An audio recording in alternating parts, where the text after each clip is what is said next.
Nangaon me sa Dunino ang Hilis Papanga, grabe kadaghan sa pagkaon, maglibog kag unsay imong unahon. It's me, Agaw.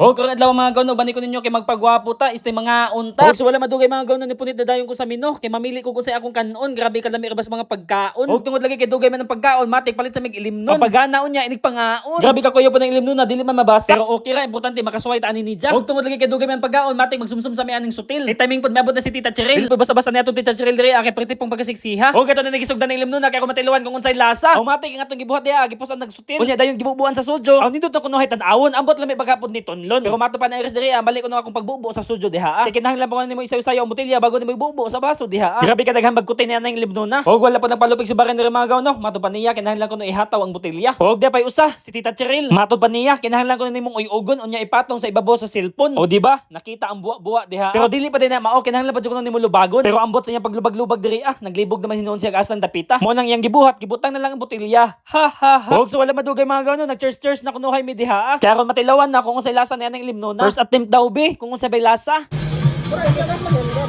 Kinadagan mo ulit. Ay, yan ang baito ha. Sa ragon eh. Mala yung kulunod to. Nagdahil. Ay, parang kuya. Kuya.